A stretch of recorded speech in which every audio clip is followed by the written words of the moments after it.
Torpedoes. Why Torpedoes? No, it's nautical, isn't it? Nautical. Back to our city roots. Indeed. Okay. And Heaven's Light Our Guide. Great album. Double album. Yes. Thank you. Over 2 years. Certainly was. Okay. So I'm going to fire some questions at you guys about the record, about the whole process. First one being, is there a standout track for each of you for the whole album? End of the World Party for me. End of the World Party. Why is that Second one? song. Well, I've always liked it, right since the demo. I've always loved the string bit at the end. Elvis? Artificial Life. Artificial Life. I really like the bit with the police in it. And, yeah. Steve? Goodbye. Yeah, I love it. It's I think it's different to the rest, and it's a nice gentle track. It's a bit psychedelic, but it's actually quite insistent. It throbs a little. Right. Singing What's Never to Sleep. So a different song for each band member. Yeah. One question I never asked you when we were recording, guys, was, you immediately came to and you knew you wanted a double album. I think we had about 36 songs, I think, when we first came in. Pretty prolific. Well, Yeah. and we had lockdowns to sort of learn a lot of them. You know. Yeah. What was that process like then? So did a lot of songs come together through lockdown? No, before, we had about 15 before. Quite a few beforehand, yeah.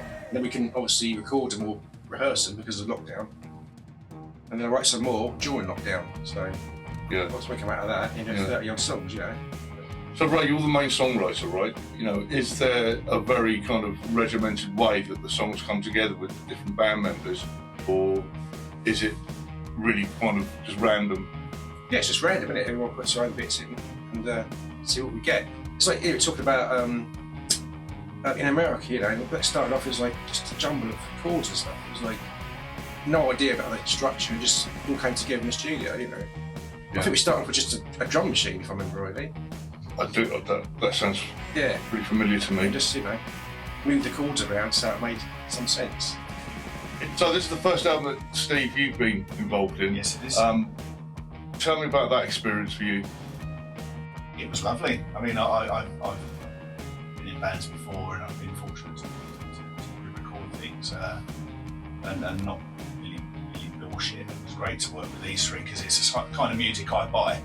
The kind of music I listen to, so it was wonderful to be involved in something like that. And of course, it helped to be in the room with you because you bought into it as well. Everything. So basically, in short, all the elements that I need were there. And I enjoyed it a lot because of the fact you put your trust in me, guys, and I felt like I had to an extent free reign. But with people I've been talking to recently, it's about emotional connections to establish the vision and facilitate the vision of the artist. That's really, really important. It's not my project, it's not my album, it's your album, right? So from that, through those processes and developing those songs in the studio, were there some songs that came out really differently to how you imagined them to be? Well, America, that's a good one for a start. Most of it was sort of like already finished, weren't we? Really? 80% of the songs sound like the demo. Yeah, pretty much. What's next for Torpedoes? Are you going to continue to promote, which is, I think, is a fantastic album? Start writing, or are you already writing? Right. Yeah, I've got a few songs. It's once I get to getting the time to record and stuff. We've got a double album to promote still. It's a lot to promote. Yeah, so it's not. You've had some great reviews, or you're not really bothered by it? It's supposed to happen. But whatever the feedback is. Is that because we all need validation as artists? Once you've done something, you think that, if someone's got an opinion about it, that's fantastic. It's nice that someone said that. Let's listen to it at least. It's a lovely buzz if somebody has it, listens to it, and likes aspects of it. It's lovely, it's great. especially with it being a double album as well. It's a lot of information around it. We've always said, haven't we? I think we've been in conversation in the studio throughout the 2-year process of recording and mixing, that you make a great record when you're emotionally connected. Do you think it's made you closer as people, that whole process, putting that record together? Do you think emotionally or musically, or has it changed direction? Is there anything you can comment on there?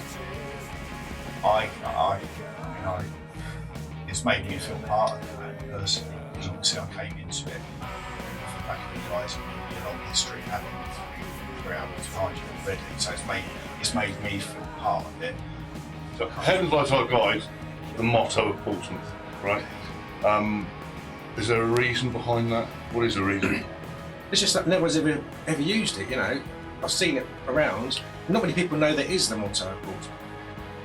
So, Well, I didn't yeah. before this album happened. I think it's one of the few cities where the crest of the club, the football club, and that motto Yeah. is the same as the actual city. Yeah.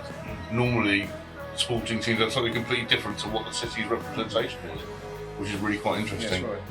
I was chatting to Tony Ronaldson the other day, and he likes to really talk about the city He does. and reflect on it. You know, it's we were talking about the maverick spirit of the city, because it's got this kind of grimy underbelly. Does that give the city and the artists from the city an advantage or a disadvantage over, say, a bigger, more scene-based city like, say, Leeds or Manchester? Totally disadvantaged, I think. You know, no one wants to invest in us. So there's no.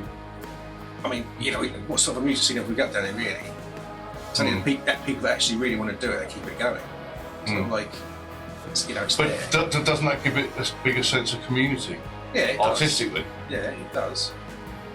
But, you know, it's not like, you know, a place like Manchester and stuff, and as you said, they got such a massive scene that, you know, you can actually get signed and actually do some gigs and things, you know. You guys have put the album out on, it's a double album vinyl. It's a beautiful package. Obviously, you've put it out digitally as well. How are you guys feeling about Spotify at the moment?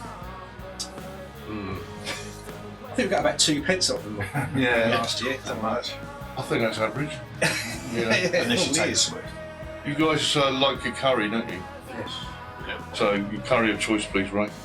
Mushroom, madras, or vindaloo, one of the two.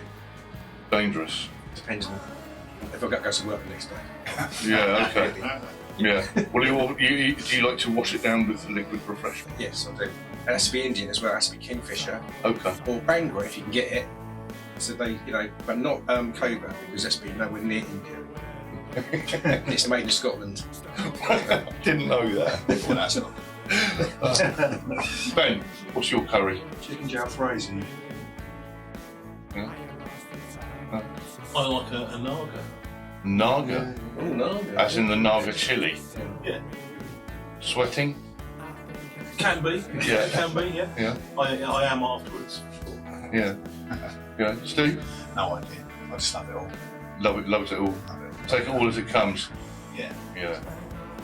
Goth or industrial? Goth.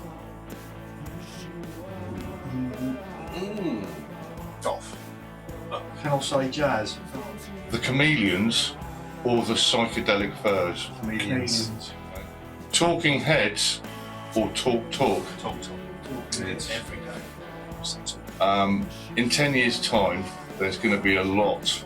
Obviously, we know about AI. We're not going to really go into that at the moment. But with AI, there's going to be robots out all over. How do you feel about a robot knocking your door and telling you that they're there to fix your sink? So I do myself, mate. Yeah. Yeah. Yeah. I wouldn't trust one. Fix my sink. Yeah, that's more the question, because I think it's a lot of jobs are going to get lost, right? Which means there's a lot more time for people to watch live music, for example, artistry. Is that a good thing or not? A bit more time's a good thing, but I think They've got the money or not. Yeah. If they're not working, Sorry. But then I think idle hands, idle minds. What else can you come up with? Yeah. So I think that people need a purpose. A If you haven't got purpose. a purpose, if you've got a purpose, making music. If you're just watching guff on the telly, Yeah, and as long as the music they're watching and or listening to is real, it's AI generated. There's going to be loads of that, isn't there? There's nothing you can do with it. My personal feeling is it's going to get worse before it gets better. But I think I have faith in the human race, certainly with the artistry side of it, because some people use AI to help them write bass lines or put a demo together. I don't get that myself. I'm not saying you have to torture yourself, but you know, 4 people together here, brilliant example of togetherness and development, and that's learning about each other. AI can't do that. So thank you for letting me jump into your rehearsal today for 5 minutes, and we'll see you next time. Okay, lovely. All right. Cheers, John. Bye bye bye bye bye. Cheers, Johnny.